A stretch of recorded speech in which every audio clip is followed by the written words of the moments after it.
have looked at various abstractions from precipitation, because as we have already said, our interest is in most of the times in the runoff which results from rainfall. And for that, to find out the runoff, we should know how much is being abstracted from the precipitation. We have already discussed a few types of abstractions. For example, the initial abstraction, which consists of the depression, storage, interception, and so on. And then we have some infiltration which goes underground. We have evaporation and some transpiration. So we would look at all these abstractions in terms of taking some examples and looking at what is the magnitude, rough estimate of how to estimate these quantities. We have looked at some of the equations, and today we will look at some of the numerical examples to understand these equations better. Let's start with the initial abstraction, which is when the precipitation occurs, there would be some small depressions on the storage, there would be some water on the tree leaves, and then these may either evaporate directly from the surface or some of it will infiltrate. So the initial abstraction is the one which occurs immediately after the rainfall, and that means that without satisfying this initial abstraction, we will not have runoff. So initial abstraction is what initial amount is taken from the precipitation, and after that the rest of it will go as runoff, or part of it will infiltrate and evaporate. So in the initial abstraction, typically we would be including interception and depression storage.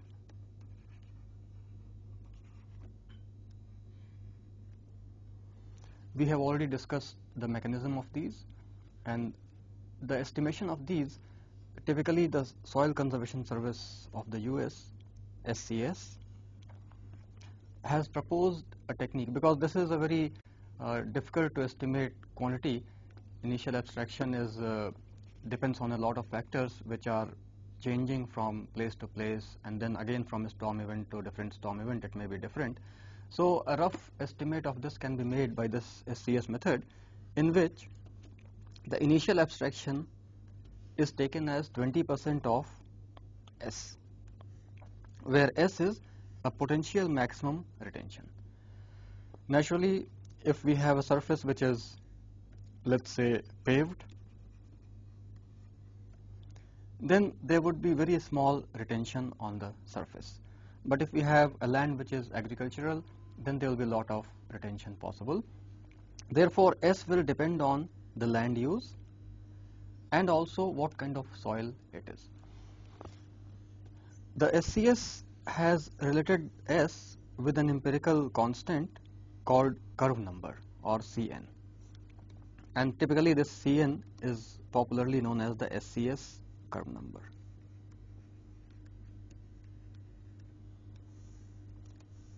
The curve number depends on the type of soil and the land use of that area.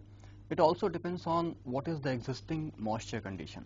For example, if the soil is already moist, then less infiltration will occur. If the soil is initially dry, then more infiltration will occur. So initial abstraction will be high if the soil is dry initially. So this relation between the curve number and the value of S, which is the potential maximum retention, is given by 25.4. Now this factor converts the inches, because originally the formula was in inches. So to convert this inches into millimeter, we have this 25.4 factor, then 1000 over Cn minus 10. So as you can see from here, Cn can be a maximum of 100, because when Cn is 100, then S will be 0. 100 means there is no storage, so perfectly everything which falls down on the surface will go as runoff. There will be no infiltration, evaporation. The curve number can be shown as in this figure, in this table, for normal existing soil moisture conditions. If the soil is dry, than the normal conditions, or if it's wetter than the normal conditions, then the curve number will change. But for normal conditions, depending on the land use and the type of soil, we can find out the curve number from this table. A lot of other land use and soil combinations are not shown in this table, but for example, if we have a paved area, then naturally the soil type will not matter because the area is paved. So a curve number of 98 can be used for all types of soils. For industrial area which is not completely covered, for example it may be 70% covered or 80% covered, then the curve number will also depend on the type of soil. For sandy soil we have 81 curve number, for clay we have 93 curve number, indicating that for the clay S will be small and the runoff will be larger. For sand, S will be large and the runoff will be smaller. Similarly, if we have a cultivated area, then the curve numbers are even smaller compared to the industrial area. So paved area will have very high curve number, and high curve number, as you can see from this equation, high curve number will indicate low S, and low S means low value of initial abstraction. So for paved area, initial abstractions will be very small.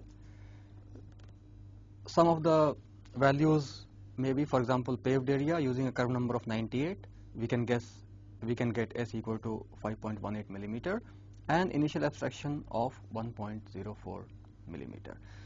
This indicates that if the rainfall is less than about 1 millimeter, then we can expect that all of it will be absorbed by the catchment area and there will be no runoff. Once the rainfall exceeds 1 millimeter, only then the runoff will occur. Similarly, if we have a cultivated sandy soil, we can look at the curve number, which is 72. Using that curve number of 72, we can get S equal to 3.89 millimeter and initial abstraction of 0.78 millimeter. Curve number can be as small as 25. For example, if we have a forest area and soil is sandy and a good cover, so that means the foliage density is very high, sandy soil will cause more infiltration. Curve number of 25 will give us initial abstraction, which will be 20% of this, so 6 millimeter, which is quite high, and that means that your initial rainfall of 6 millimeter would be completely absorbed by the catchment and there will be no runoff. So for forest area with permeable soil, sandy soil with a very good cover, the initial abstraction is quite high. And it also depends on the climate. So for example, if we have a warmer climate, we can reduce the curve number. For a paved area, we have already seen that the curve number is 98 for all types of soils. But if the climate is warmer, then we would expect a little more evaporation and we can reduce the curve number to 95.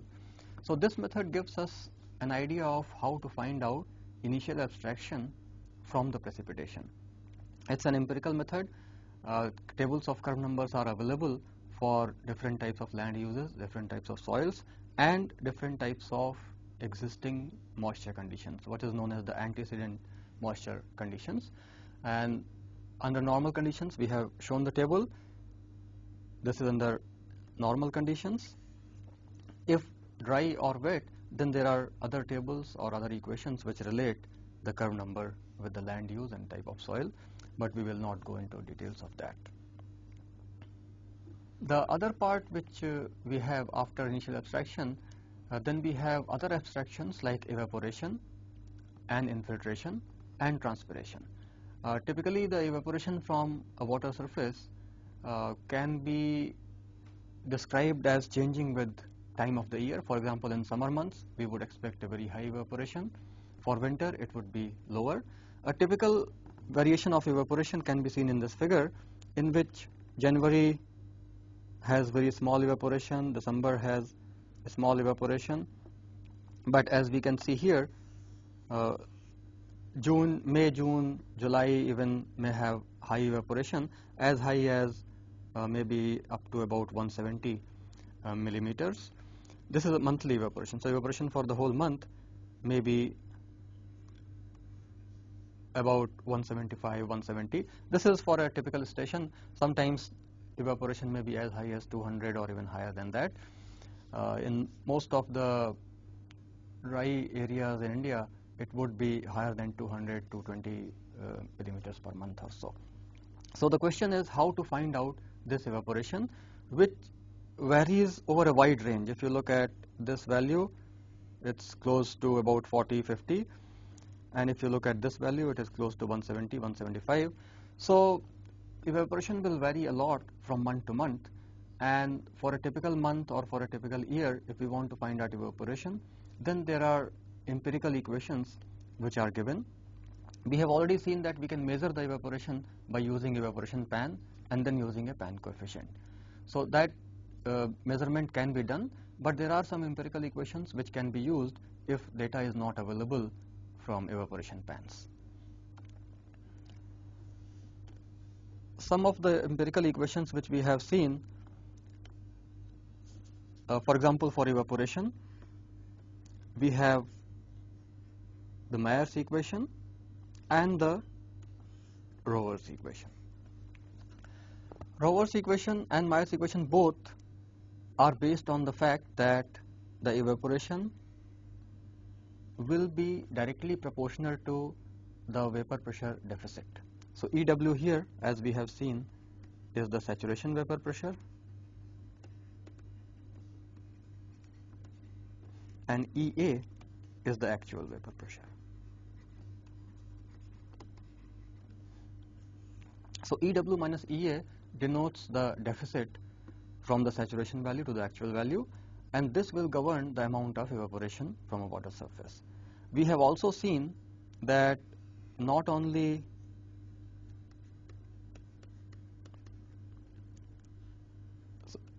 the deficit but also the wind velocity will affect the evaporation, because the wind velocity U will affect how fast the saturated air from here is removed from over the surface, and then another air packet which is once it becomes saturated, it is moved away, then a drier air will come and then evaporation can continue. So wind speed, larger wind speed will mean larger rate of evaporation. So most of the equations have one factor which depends on the saturation deficit and another factor which depends on the wind velocity. In the Rovers, we have an additional factor which accounts for atmospheric pressure also at that location. So we would need to know what is EW, saturation vapor pressure. Saturation vapor pressure is generally a function of temperature, and therefore we can find out, if we know the temperature, we can find out what will be the value of the EW. So some of the tables which are easily available in literature, for example, one of the tables is shown here, in which with temperature the variation of vapor pressure, and there is a slope of vapor pressure curve. This we will need in some other equations later on, but for now this is what is important: how the vapor pressure, saturation vapor pressure EW changes with temperature. There are equations also given for this, and there are figures available like this which show for any temperature what is the saturation vapor pressure in terms of millimeter of mercury. So for example, if we take the example of a lake, we want to find out the evaporation from the lake. Given some data, for example, surface area of the lake is given as 4 square kilometers. Water temperature is 25 degrees Celsius. Now this water temperature mean that we have to find out EW at 25 degrees. So we can use the graph or some equations to find out what is the EW corresponding to this temperature. And as you can see from here, it is obtained as 23.77 millimeter of mercury, which we can get from the figure or the table also. So for a temperature of 25 degrees Celsius, vapor pressure of 23.77 is obtained. The actual vapor pressure will be obtained by multiplying this saturation vapor pressure with the relative humidity, and the data which is given for this problem is a relative humidity of 45%. So this will indicate that the actual vapor pressure would be 45% of the saturation vapor pressure, which is obtained as 10.70 millimeter of mercury. In the Myers equation, there is an empirical constant K here, which depends on the kind of body, water body, which we are dealing with. If we have a large and deep body, then K is taken as 0.36. So since this is a large body, 4 kilometer square area, we can take K as 0.36. So knowing K, EW and EA, we are now left with obtaining the value of U9, which is the velocity at 9 meters above the ground level. The data which is given is for wind velocity at 0.6 meter above ground. So wind velocity will be given based on where is this velocity measuring point, and in this case we have data which is available at 0.6 meter above ground, and the wind velocity is 14 kilometers per hour at 0.6 meter. What we need in the Myers equation is U at 9 meters. So we need to use some correlation. For example, we can use the 1/7 power law, which tells that the velocity varies as 1/7 power of the distance from the surface. So using that relationship, we can estimate the velocity at 9 meters. So the wind velocity profile would be like this. At 0.6 meter, the velocity is given as 14.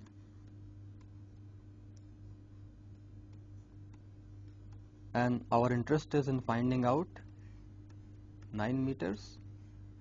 What is this velocity? So if we assume 1/7 power law, then the velocity at 9 meters can be obtained as 14 into 9 divided by 0.6, which is the depth ratio, to the power 1/7, and it turns out to be 20.6 kilometers per hour.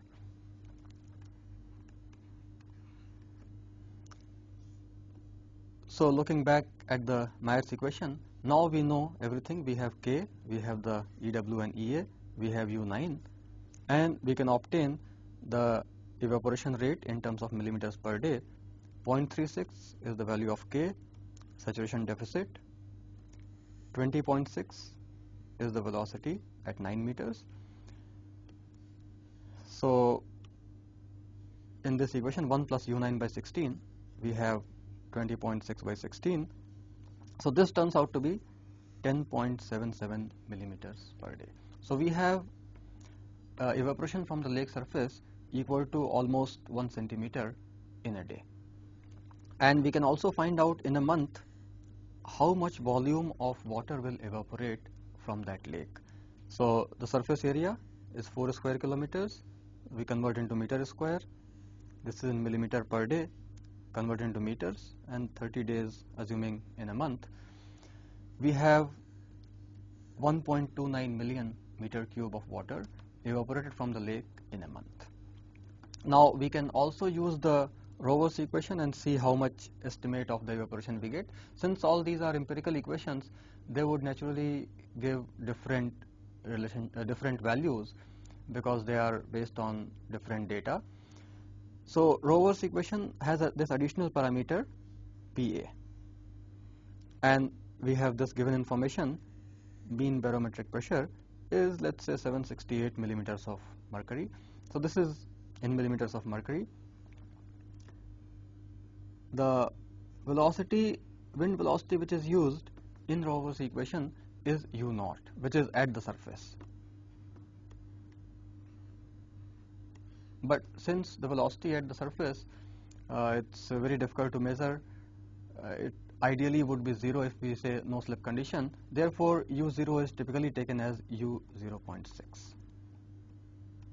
And that is what we have measured here, u at 0.6 meter above ground as 14 km per hour. So using the Rover's equation, we have this constant 0.771, barometric pressure term, wind velocity term, and saturation deficit term. And this u0 we will be using as u0.6. So using this data, we get a value of 13.33 millimeters per day. You can see that here we have 10.77 millimeters per day. Here we have obtained a value which is 13.33 millimeters per day. So they are a little different, not exactly the same thing. The other thing which we do, this is only evaporation. Now most of the times we would be interested in combining evaporation and transpiration. So we need to know what is the evaporation from a water body as well as what is transpiration from plants or vegetation in that area. And as we have already discussed, we combine these two and call that evapotranspiration. Evapotranspiration will depend on a lot of factors.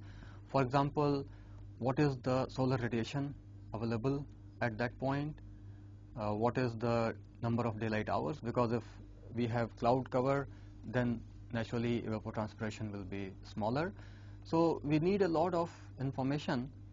There are again empirical methods which use some equations, and there are some theoretical methods which are a little more based on theory rather than only empirical coefficients. So we would look at some of these techniques and see how to compute evapotranspiration based on some of the empirical and theoretical approaches.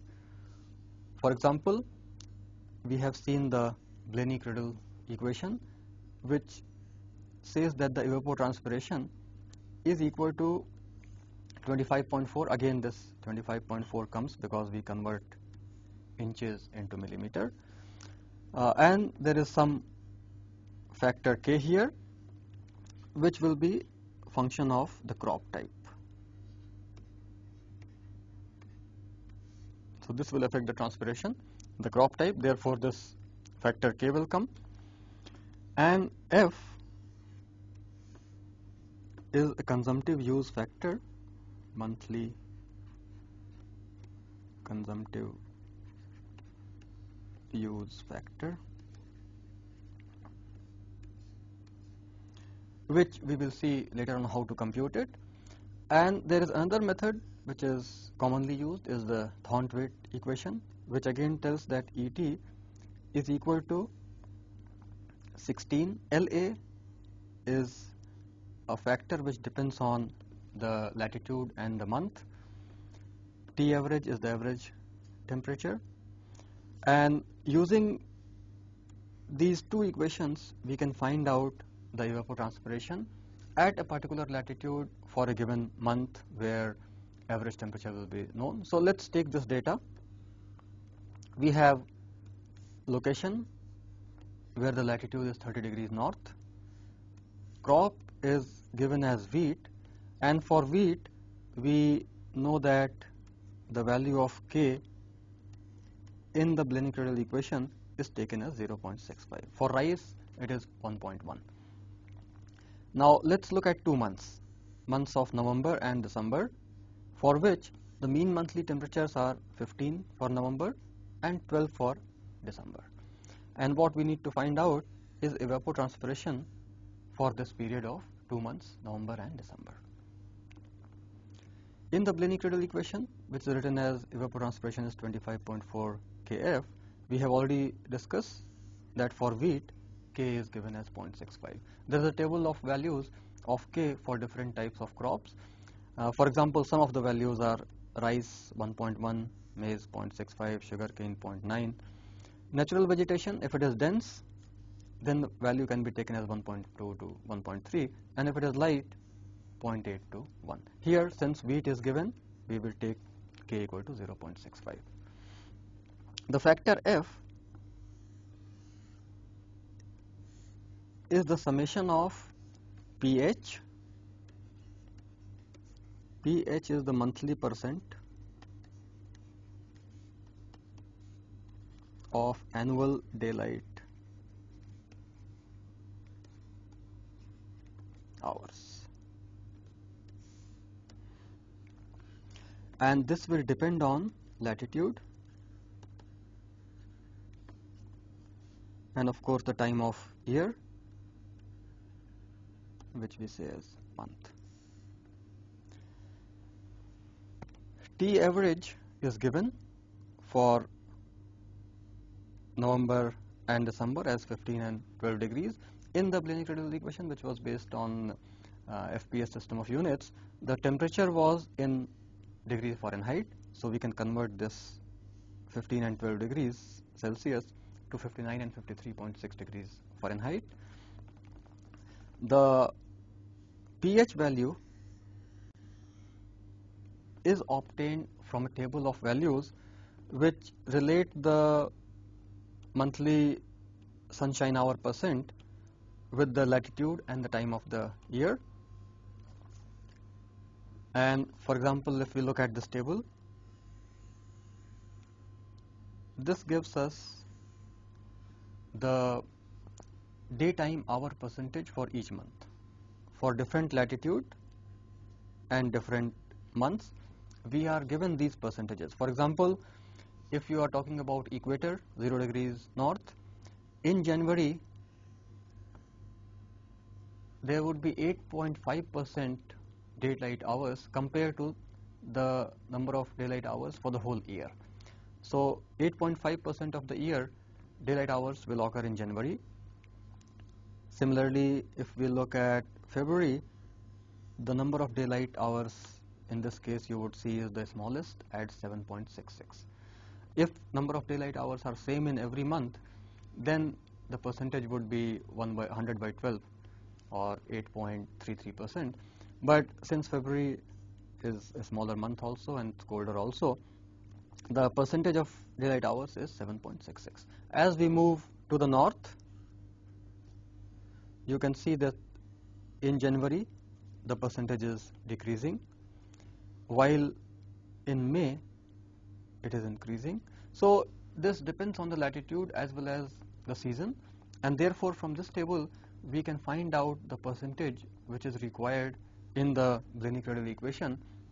So for example, the latitude which is given, if we look at the data given for a 30-degree north latitude, and the year, the month has November and December, we can look at the percentage values.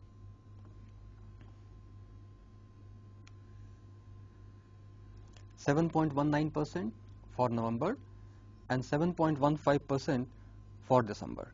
So using these two values of percentage and using the mean temperature, we can estimate the value of F, which is summation of pH, monthly percent, we have already seen this, as 7.19 and 7.15%.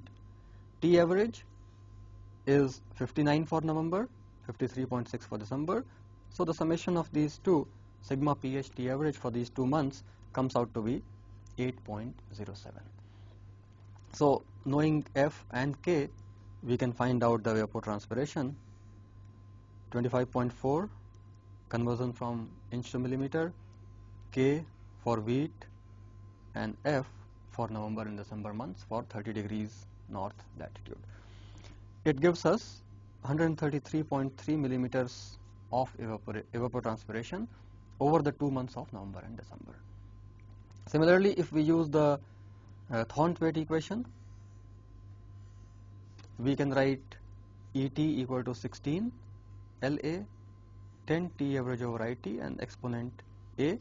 The exponent A, as you can see from here, is given by another equation which relates it with IT. IT is the heat index,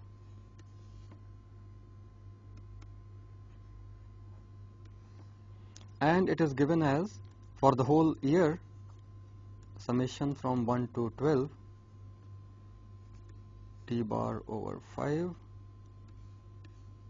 1.514, which is this equation. So T bar is the average monthly temperature. The heat index can be obtained if average temperature are given for each month. So we have this additional data which should be given to us. This is the mean monthly temperature, and of course this is in degrees Celsius. So in Thorndike we are using Celsius. So for January you can see that the mean monthly temperature is 10 degrees centigrade. November and December, of course, these were already given to us, but for this method we need to have this whole year data available to us, and using this entire data set we can estimate the value of IT, and it turns out to be 96.1. So T average by 5 for each month to the power 1.514, summing over all the months. So this summation goes from I equal to 1 to 12 as written here. So for each month we need to add up all these factors, and when we do that we get IT equal to 96.1.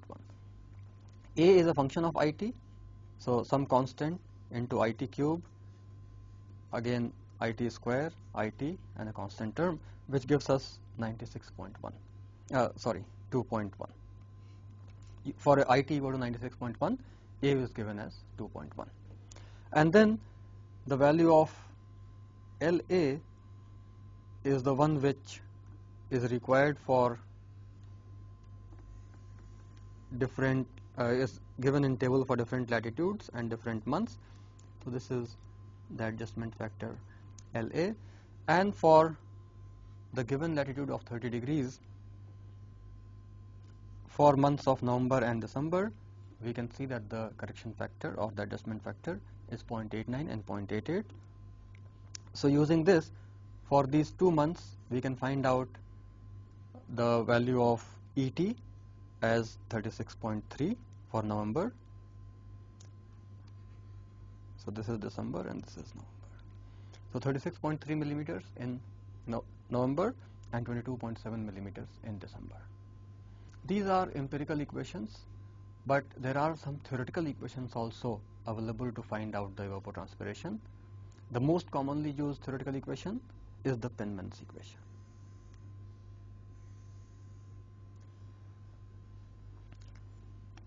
So if we look at the Penman's equation, it is based on the incoming solar radiation at that particular location and for that particular period of the year. So we need to have some data about what will be the solar radiation coming at different latitudes at different times of the year. So there are some tables which are available for this purpose, and we will look at a few of those tables which are needed in the Penman's equation, which are similar to the other equations, other tables which show behavior with different latitudes and different times of the months. For example, in this case we can look at mean solar radiation in terms of millimeter of evaporable water per day. Again, for different latitudes and different times of months, times of the year, we can find out what is the mean solar radiation which occurs at the atmosphere, how much water it will be able to evaporate. So the mean solar radiation is given in terms of millimeters of evaporable water per day. Because evaporation of water requires some energy, so this millimeter of evaporable water per day indicates what is the energy coming in at the atmospheric level. And as you can see, for different, for example, this 30 degrees north latitude, in November the solar radiation will be able to evaporate 9.1 millimeter of water per day. In December, only 7.9 millimeter per day. At 20 degrees north, it would be able to evaporate 11.2 and 10.3 for the months of November and December. So the other thing which we need for most of the theoretical equations is what is the sunshine hours per day, the mean potential sunshine hours per day. Actual sunshine hours of course will be different depending on the cloud cover on that day, but this is the potential sunshine hours per day, and of course this will depend on the latitude and the time of the year. At the equator, of course, this value does not change with the time of the year, so it is 12.1 hours of sunshine every day expected on the equator throughout the year. For 10 degrees north latitude, again winter months, since we are talking about northern hemisphere, January, February, November, December, these are the winter months, so the sunshine hours are smaller during this time and then they become larger during the summer months. So that trend you can see here also, a smaller number of daylight hours, sunshine hours in the winter months and large number during the summers. So these two tables, mean potential sunshine hours and mean solar radiation, they would be helpful in obtaining estimates of evapotranspiration using the theoretical equations. In the Penman's equation, the equation which is given for finding out the evapotranspiration involves solar radiation,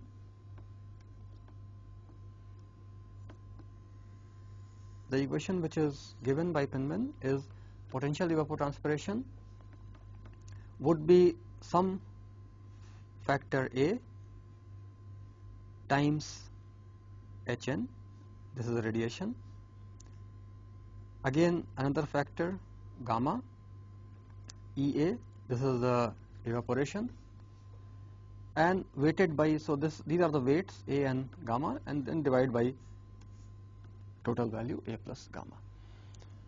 The data which is given in this example is that for the month of November at a latitude of 30 degrees north,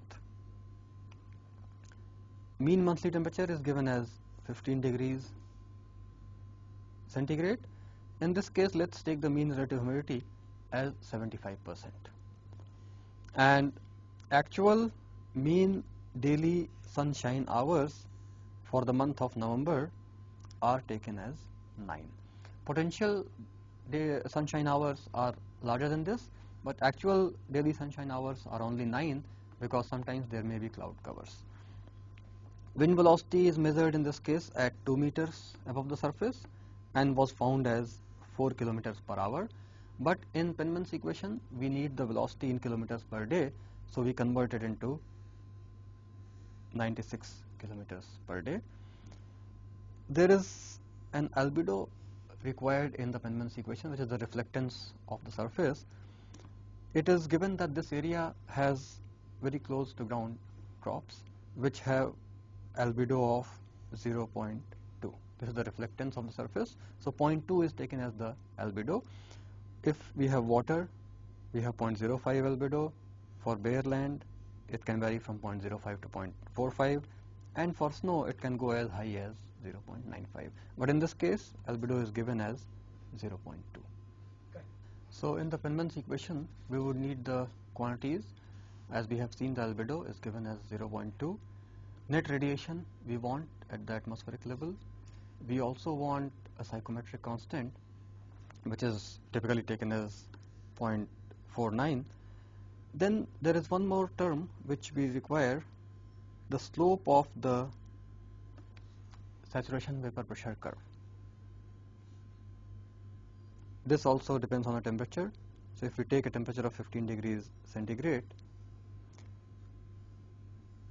the saturation vapor pressure is 12.8 and the slope of the curve is 0.82. So for example, this shows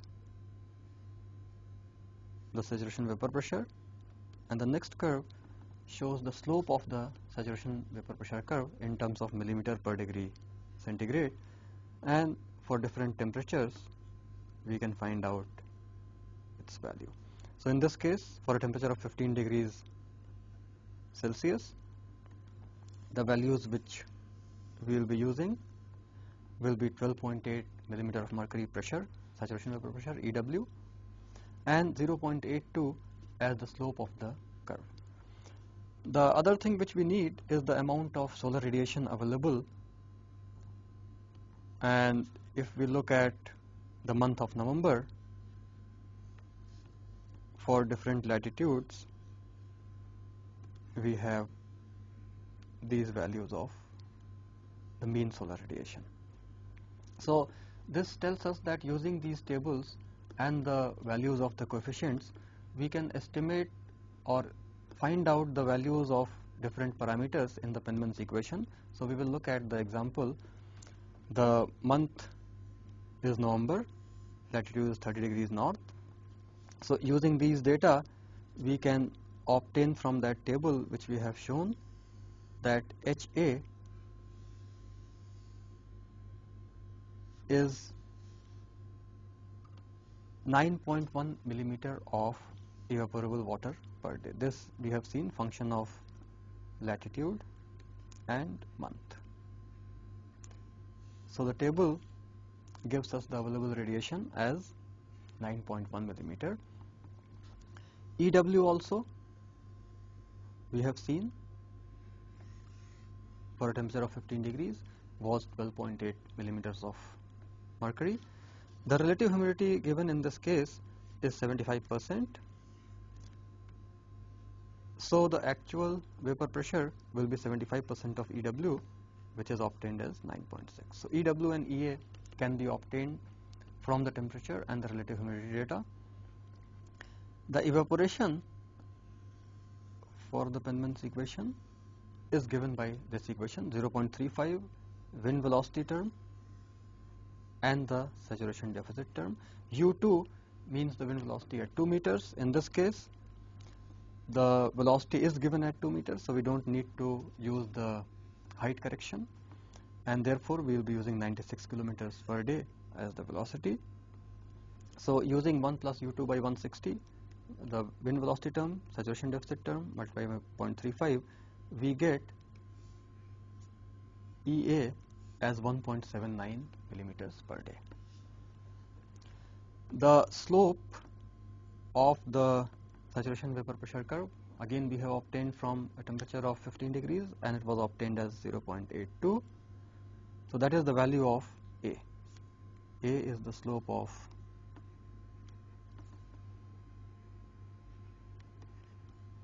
EW versus T curve, and this is in millimeters of mercury per degree Celsius. The value is obtained from the table as 0.82, so A is also obtained. The psychometric constant gamma is 0.49 millimeters of mercury per degree Celsius. That value is almost a constant. In the Penman's equation, we use the Stefan's constant, and the value which is taken is 2.01 10 to the power minus 9 millimeters per day. The Stefan-Boltzmann constant is used here, sigma T to the power 4. T is the temperature in degree Kelvin. So T, as we have written here, for a temperature of 15 degrees Celsius, we have to add 273.3 and we get a T of 288.3 degree Kelvin. There are some correction factors here, A plus B n by n and 0.1 plus 0.9 n by n. These correct for the actual number of sunshine hours compared to the potential sunshine hours. In this case, the potential number of sunshine hours for the month of November at latitude of 30 degrees north can be obtained from the table, and the value which is obtained is 10.6 hours. So this means that we can have a maximum of 10.6 hours of daylight in that period on that latitude, but the actual number n is only 9.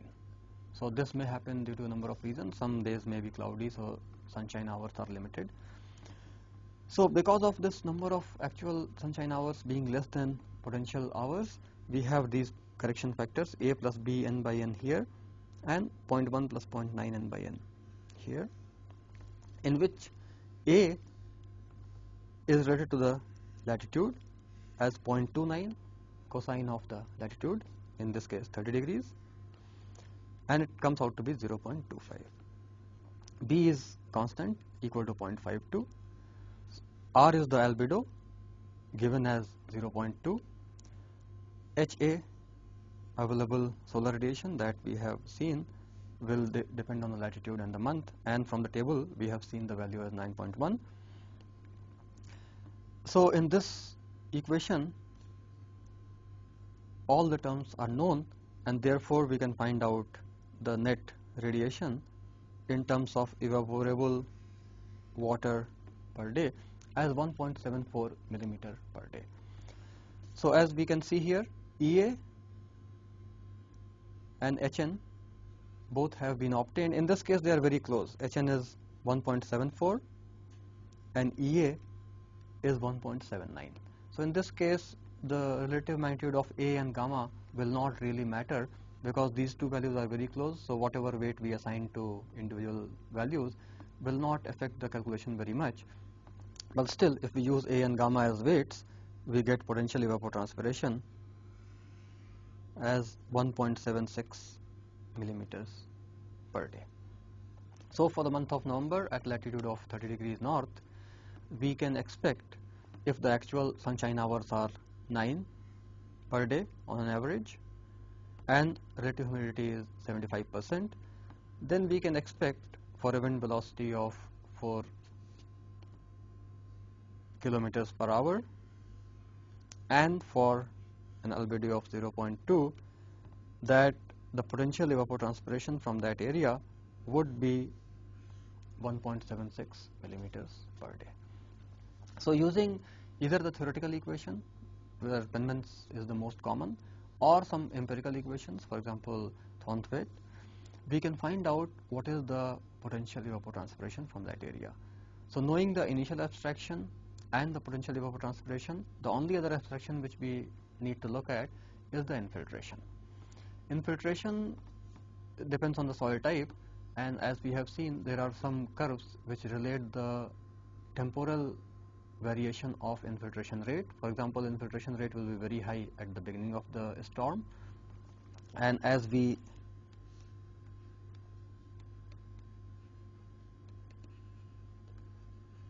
move further in time, infiltration rate will decrease because the soil has become more saturated. The soil may also become compacted because of the impact of the raindrops. So generally the infiltration rate will decrease with time. So there will be some rate here at time 0, there will be some rate here at infinity, and then typically an exponential decrease is specified as the change of infiltration with time. But this becomes very complicated to estimate these parameters f0, f infinity, and there is some rate here which typically is like e to the power minus kt.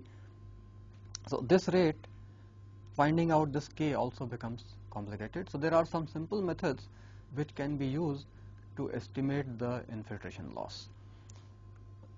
The infiltration indices in a way represents an average value of the loss. The most commonly used index is the phi index, and what it means is some kind of average loss from the precipitation. So if we are given a storm hydrograph, for example, a storm may look like this, intensity maybe millimeter per hour and time in hours. So we may be given that a rain occurs with this intensity and this temporal variation, and we may be given runoff. So knowing the amount of rain and the amount of runoff, we can estimate what are the losses, and using those losses we can estimate what is the average loss expressed in terms of phi index. So let's take an example in which the precipitation of 88 millimeters occurs in 8 hours as shown in this table. That from 0 to 1 hour the intensity is 4 millimeters per hour. Similarly 1 to 2 is 8, and 7 to 8 the intensity is 5. So if we add all these up, we get 88 millimeters of precipitation. It is also given that because of this rain there is a 46 millimeter of runoff, and therefore a total loss of 42 millimeter takes place for this particular event. And when we say this loss, this includes all losses, so everything else goes as runoff. Now in order to find out the phi index, what we need to do is draw a line here such that the area above this represents runoff and the area below this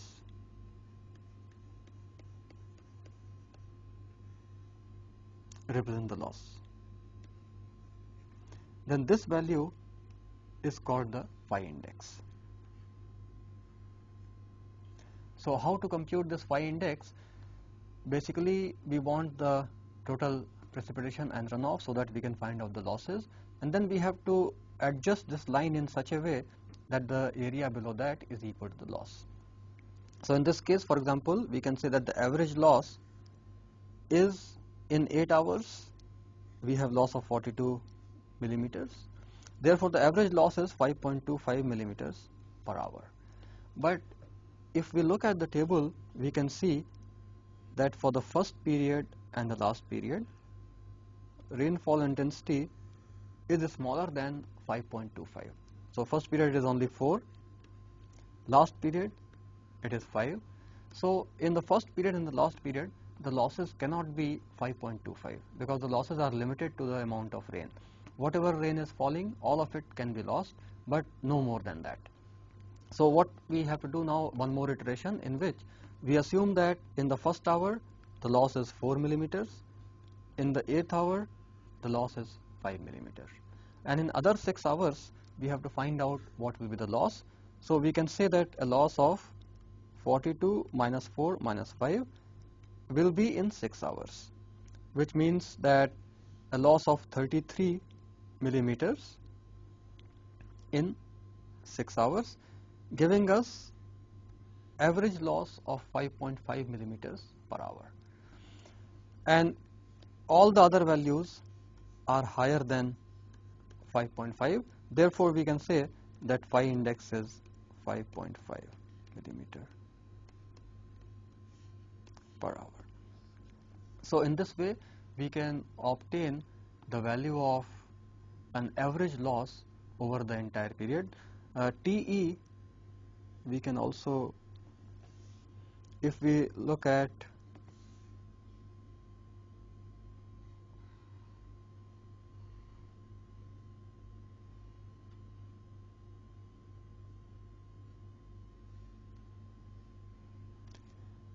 the hydrograph, and let's say that the phi index is somewhere here,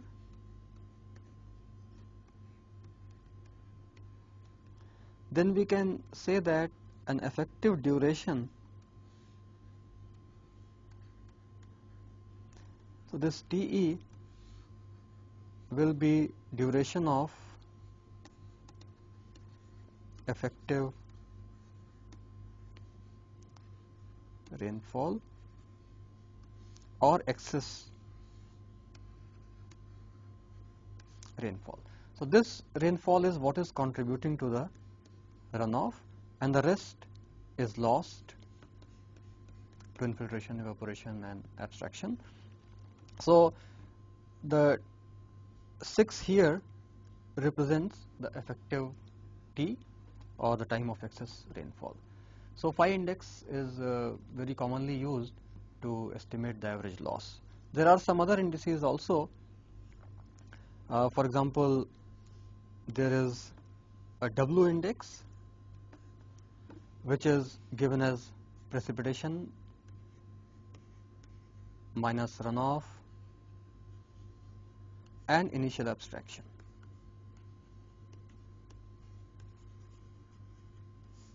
Divided by the duration of rainfall excess, but phi index is a little more common.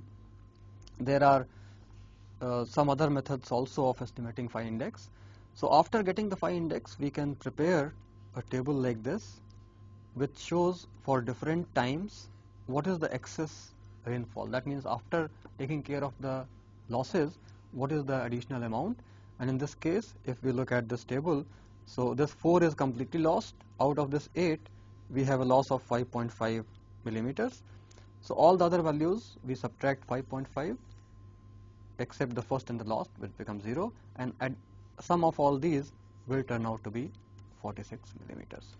Central Water Commission, CWC of India, has given an equation by correlating the runoff with rainfall. So if a rainfall of I centimeter per day occurs in 24 hours, the runoff can be correlated by alpha I to the power 1.2. Alpha is depending on the soil type, 0.2 for sandy, 0.45 for clay. So we have a higher runoff for clay soils. And then phi index can be defined as I minus R divided by 24, and can be used to estimate the effective or excess rainfall duration. So in today's lecture, we have seen various abstractions and how to compute them. We have looked at the initial abstraction, the evaporation, evapotranspiration, and infiltration. We have looked at various empirical and theoretical methods to obtain an estimate of these parameters, which can be used to find out how much percentage of rainfall will be lost and how much will go as runoff, which is our main part of interest as to how much runoff will occur due to a particular storm event.